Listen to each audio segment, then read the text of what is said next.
Long time no see, 164 scale fans. I shied away from that hobby because so many defects, so many weird design decisions, that kind of stuff. But I like this car, the 300 SL. I think is the nicest looking Mercedes there is, and this is a race winner. So this is an old release. It's probably really expensive if you can even find it. I think I got this off eBay. I forget. It's been a while. So this brand MY64, it's a resin model. It's not die cast, so it's going to be very high detailed. And this brand is generally pretty good with their quality control, and generally, I guess, okay with their design decisions as well. Another reason why I stopped collecting these is the windows pop loose. So these things are really expensive models, and the last thing I want is a window popping loose because they're so small, it would be near impossible to fix. So you can see here on the sticker, this came in the first place for this GT 1.3 class in the 55 Mille Miglia. I'm not Italian, but I think that's how you pronounce it. And I would have to assume this has to do with maybe the color codes, maybe? I think they had other castings. When I say castings, like things with front bumpers and different colors and stuff like that. And I may have even bought one. It's just been so long since I reviewed these things, I don't even remember. Alright, so typical resin kind of stuff. It comes in this bag, and it comes in an expensive acrylic case, which I guess is alright, because these things have delicate parts that would be very prone to breakage or loss if you actually touch this thing. So this box might even be taped together, I'm not sure. Let's get it out of here. Maybe it's not. Look at that. I don't think it is. Be careful opening that. Yeah, it's actually not taped together, so be careful. And I believe this is the car sitting at the Mercedes booth at a car show. You'll notice there is no front bumper on this, saving weight and whatnot. Actually, the color coding might be, I don't know, it could be wrong, or this is just an extremely bright exposure on the photograph, because here it looks a lot darker, right? And actually on this, now that gray matches up quite a bit. Alright, so looking at the lines of the body, MY64 I think did a good job. You'll have to pause the video and decide for yourself. I'm not sure why this one has a X going through the number, some sort of historic race of some sort. And this possibly is it during that race where it won, possibly. It's just an internet search. Alright, so the nameplate is photo etched, and it tells you what the car is, what race it ran, who won, and who is driving it. And it also tells you there's only 99 of this race livery. So that's why it took me so long to get it. Yeah. Okay, I put it in this vise because hopefully it'll be helpful when we get into the interior of it. I'm going to zoom in to the wheel here. Yeah, it looks like a stamped steel wheel, but look at that center knockoff. It's awesome. The star is etched away. Well, what's surrounding this Mercedes star is etched away. And it's got these lobes bent outwards as if they're a real knockoff. So very cool. The wheels are just glossy gray like the rest of the body, and I guess that's the way the car looked. Very neat. Although truthfully, I'm looking at that first photograph. These two lobes aren't actually supposed to be bent that much. They're relatively flush with the wheel. They're not bent like this on the real photo, so MY64 bent them for no reason. Maybe they're just easier put on that way. You'll notice the tires, they don't have knobbies like it's going to go mud bogging. There are clearly some tread side blocks, but it still looks like a road tire. And the sidewall is not just a flat cut. It's got curvature to it, so it looks like a balloon. And then you can see the tread there. It's an old school tread. It looks pretty good. Alright. Now you can see the gray paint. You can see the reflection of the LED and how sharp it is. So there's a little orange peel, I guess, if you look at the sides of the reflection. But the top and bottom of the reflection is very sharp. Alright, that side vent there, you can see some chrome strips there and the three photo etched gray painted louvers. And then back behind that is a textured black photo etched piece for the grille. Very impressive. here, I guess the middle section, I think that says Mercedes Benz. I think it's a photo etch piece, of course. I magnified 4 times now. I have to assume that's supposed to say Mercedes Benz, but it's not quite legible. There is a chrome or a shiny metal rub strip attached to the side here. Or is it a decal? It's hard to say. Hard to say. A little dimple in the bottom of the side sill. Maybe that's a jacking up point. I see that in the side photograph. Okay. So now look at the key lock on the door. How there's a slot and it's etched away. So it's shiny and matte. Very neat. And this chrome strip, which I have to assume is the door handle. Maybe that pops out. Okay, the 417 is a decal because you can see the numbers passing over the door seam. Yeah, so not much you can do there. Hopefully it's under a clear coat. I'm afraid to touch this thing. I think it's under the clear coat. I can't feel any ridge there. Okay, let's see. Going back here, not much. So going to the windows. All right, so I think possibly these windows may have been painted, like tinted. There's an orange peel to the window themselves. Usually resin models have crystal clear windows, but you clearly saw the orange peel because I'm pretty sure they're painted. But they do have a photo etched metal, I guess chrome surround on the outside surface, and it's also indicating this hinge here for the that window to pivot on, and maybe that section as well. All right, so hopefully this metal here will keep these windows from popping off. The sides aren't an issue because they're pretty flat. It's this that I'm worried about. This plastic is under tension. Even though it's a really thin piece, I've had several now where these windows pop loose, and I just don't know how you're gonna get glue under something so small. Okay, going to the top hood.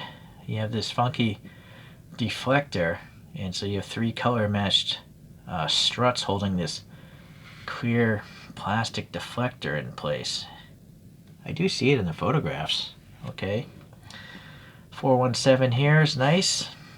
Let me focus on it. Yeah, looking good. Looking good. The Mercedes star on the above the grill. Yeah, you know, maybe that could be better.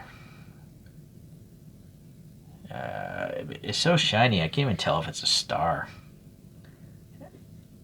It's hard to say. Hard to say. It's some sort of round, shiny object, but it's not obviously a Mercedes star to me. This headlight here, it's a chromed plastic bezel, clear lens. On the back side, it looks like there's some striations, and then you can see the bucket has a bump for the light bulb, so very cool. And then underneath that is what I assume is the turn signal. Again, chrome bezel. But the middle, I don't know, I kind of feel that's probably photo etched maybe there. Oh, there's super glue on this, let me throw that away. So maybe this is a photo etched piece that's been clear coated to give it some depth to it. In fact, I think I'm touching this surface right now, and it's quite far away from the metal, so I think there's a drop of resin on this. Yeah, see, these are not supposed to stick out. They're supposed to be flush. Alright, so yeah, definitely no bumper. I assume these holes would have the struts to hold a stock bumper on. And now they became vents. So the chrome plastic grill looks good. That star looks fine. Let me back out here. Is there a texture in the grill? Yes, there is. Is that passing air? Let me see. I do think that's passing air. See the light? I think that's a real grill. I'm not sure if there's anything behind it, but just the way the light's going in there. I might be mistaken. It's hard to tell. The thing's 64 times smaller than reality. Okay, let's see. This side looks pretty good. That vent looks alright. Door handle again, the chrome stuff. Alright, the front windshield. You can see the photo etched wiper blades. They are bent, are they? I think they are bent perpendicular to the windscreen, so that's very impressive. Look how delicate those windshield wipers look. And then you have some sort of vent in front of that windshield. I don't know what that is. I don't know if that's photo etched metal. It's just so thin, those strakes. Or maybe it's finely molded plastic. I don't know for sure. Again, hopefully this metal chrome surround is keeping that plastic from trying to pop loose. Or is it? Yeah, I can feel like it's a little gappy there. Alright, then panel gaps there. Very shiny, right? Very shiny. Impressive. Could have been polished after it was painted. Okay, we do have a bumper in the rear, and that is realistic to the photograph. And we do have the taillights, and I think that's resin, clear red and orange resin on a piece of metal. But there is a lack of chrome around this. That's clear to me on the photographs. And yeah, they didn't get that feature, which is unfortunate. I think this brand could have done it. I have seen better tail lamp assemblies in resin models. Okay, well, there's no license plate. Would have been cool if it had the license plate. You can see the exhaust. It is very round looking. It's very, very small. This is a toothpick here. And it actually is a hollow tube. Careful, that could be plastic. Look how far it's sticking out as well. And the muffler here is chromed plastic. It's like a mirror. Okay, so we have the lock here with the hand grab. That's photo etched. We have the 300 SL, the star photo etched maybe, or maybe it's a foil sticker. It looks a little thin to be a photo etched piece, but I don't know. And the decal is very nice, and I do think it is under the clear coat. Super smooth. So that's nice. I don't think the numbers are going to peel up in the future. There's that orange peel again on the rear windscreen. So I'm not sure why they would have clear coated or painted these windows. They don't really look dark to me, so I'm not sure what's going on with that. These vents in the roof, no additional paint, but molded nicely. Well, I guess it's time for the interior. So clearly you have a blue luggage thing with some blue straps holding it down. Those straps are photo etched. You can see like the stitching detail or whatever it is. So I guess that's pretty cool. Let's see if we can... Well, we got a white steering wheel. And then, I can't zoom in any further. Let me move the camera closer.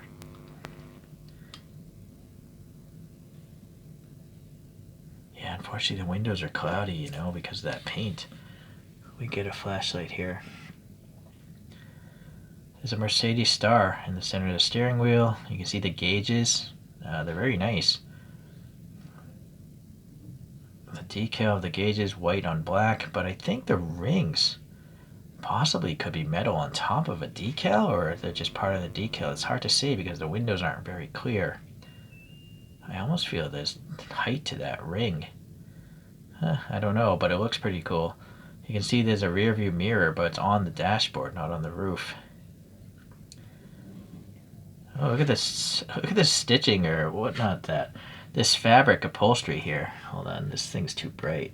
I gotta go to 1 lumen. Yeah, very interesting.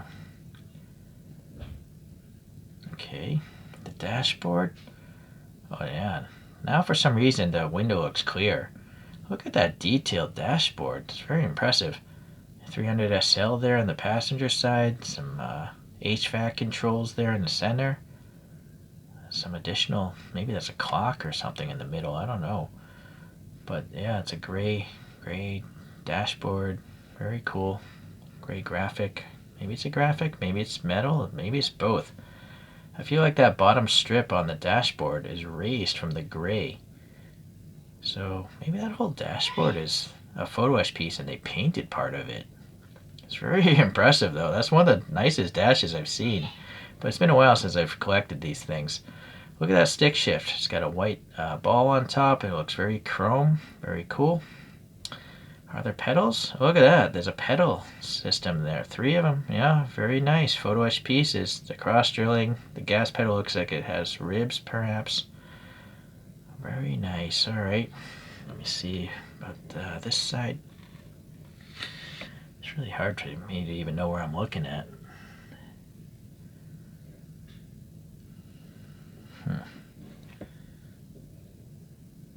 No headrests in a car this old, mid-50s.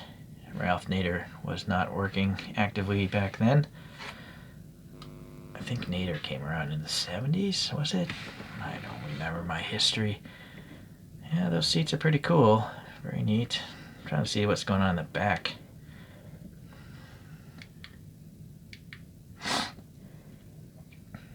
Yeah, I'm trying to see if there's like a handle on that suitcase, but possibly. Yeah, I guess that's a center handle. No roll cage or anything like that. Nothing on the roof, but it is white, and the pillars are blue. So they actually painted the interior of the resin body of this thing. Oh, and look here on the outside. There's like an antenna stub or something right here by the A-pillar. I assume that's an antenna stub. If you don't know what I'm talking about that little thing. It does make me wonder, should there not be an antenna in this? Well, you know, maybe a race car, they wouldn't have it because it caused drag. I can't see in the photographs any sort of antenna. I don't know what else that would be, though. Okay, yeah, just looking over it slowly. I gotta say, this is a flawless model. I find that very rare in this hobby, and that's why, again, why I've kind of stopped collecting these things, or drastically reduced my collecting habits.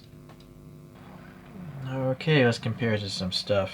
The one diecast is a 300 SL convertible by GFCC.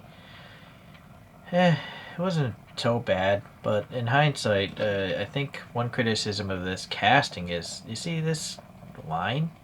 It barely comes down. In photographs, this door area kind of swoops down a little, then comes up. Not as much as I'm doing, but this almost looks like it's just a flat line. So that could have been a little bit better. So this is a resin of a regular 300 SL, and it's got an elaborate wood base. I guess there's 200-ish of this blue color. And so it's got a gray or a light off-white interior, and then it's got normal wheels. So it's significantly different from this race car, which is why I purchased the race car as well. I mean, if I had to pick one, I would go with the race car. And then thankfully, this brand Schuco doesn't do much resin models here. They come in non-standard cases, and I don't even know what this is called because I had to switch over to a Tarmac Works case. And there was some sort of tire issues, like they're literally too big to fit the wheel wells, if I recall this review. It's really unfortunate, the poor design decisions, because the actual execution of the body is fantastic. It's just that the tires were weird. Same situation with this Schuco. I feel like the wheels or the tires were designed by a different person than the person making the body. Anyhow, Schuco doesn't make many resin models. They shouldn't be in that business anyways, based off those two things I just showed you. Alright, well, anyways, there's some Mercedes. That's all I can say. You can look up reviews of these other models, of course. In fact, let me just move this over. Well, I really lucked out here getting a perfect model. You gotta just think how many parts there are putting these things together. Every one of those parts is just an invitation for something to be misaligned, put on backwards, have glue stains, that kind of stuff. But if you're new to 1/64 scale and you don't want to have Hot Wheels, if you want the best representations of things in photographs like that, you want to go with the resin models. But it costs you money, and there's no guarantee they're going to be perfect, so just be mindful of that. Okay, well, thank you for watching, and you know, if another cool casting comes along, something really different from the other reviews I've done, then I'll pick up 1/64 still. It's just not going to be an everyday thing. Alright, thanks. We'll see you the next time around.